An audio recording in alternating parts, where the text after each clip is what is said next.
Now, you know something is wrong with your weapon when the Grineer's biggest worry is dodging the fireworks that you're launching at them, thinking that it's GrineerCon 2023 already. This thing with a bright energy colour will blind you and your squad mates. What's up, you beautiful feckers? This is the Incarnon Prisma Angstrum, and it is something to behold. And by something, I mean it is just okay. Nothing special, which is a huge shame, again, like the Gorgon. If anything, the Incarnon Angstrum is our second best Incarnon this week behind the Boar, but it has got a few stumbling points, like needing headshots on it to charge up that Incarnon mode is annoying outside of having enemies grouped up. So it is looking like this week's best weapon to choose out of all of those Incarnon weapons is the Incarnon Boar. Now, the Incarnon Angstrum turns a pocket rocket launcher into a fully automatic target-seeking fireball launcher with ricocheting projectiles that seek out enemies. So it sounds pretty feckin' amazing, but, and this is a big old but, these projectiles seem to only be able to seek out the enemy body and not the head.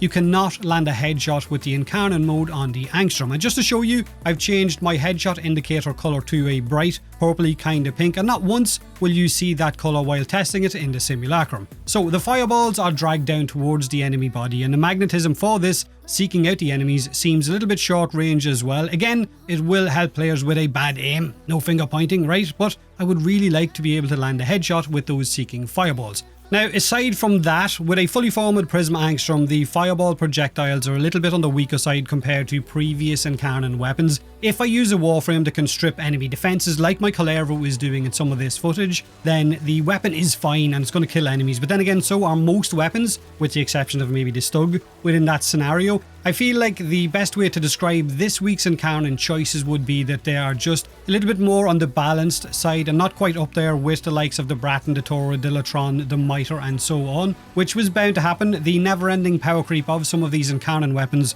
would be absolutely dumb if every time they added a new set of Incarnon weapons, they just got better and better. Could you imagine what they would be towards the end of it? Now, these are the evolutions of the Prisma Angstrum. First one up is headshots will charge up the Incarnon, like I said, a little bit hard to do at times. Second evolution is Paladin Virtue, which will increase your damage by plus 75, and if you have energy over 700, you will also gain increased crit multiplier. Totally frame dependent, right? So choose whatever you want. Haven for Ray will give you plus 50 damage, and with Overshield it will give you 50 damage as well on top of that. Evolution 3 is plus 9 ammo capacity, plus 50% reload speed, or plus 30% projectile speed. Now, the final evolution gives us plus 40% direct damage per status type affecting enemies. So if you have a Warframe that's going to be spreading a lot of status effects, or if you've got something that's going to prime the enemies, then you could choose this. 4% crit chance is the other choice, and status chance at the same time. And the final choice is plus 6% crit chance and a 0.2 times crit multiplier added on as well. So with my choices, and when I am in the Incarnon mode with the Seeking Fireballs, I have a 96% crit chance without a Riven, a 5 times crit multiplier,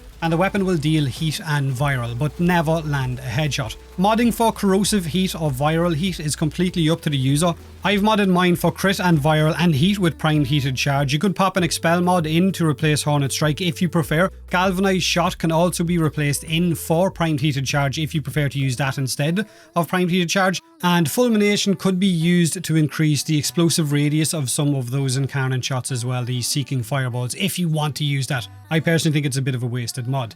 Again, the Prisma Angstrum Incarnon will perform with the right Warframe setup and of course the right defense stripping, but other weapons are also better alternatives than this one, like the Incarnon Dual Toxicist or even the Latum, which is really good as well. So if you're someone looking to pick up a really good secondary Incarnon, then I would prioritise those in some of the later weeks or the later rounds over something like the Incarnon Angstrum. But again, you do you.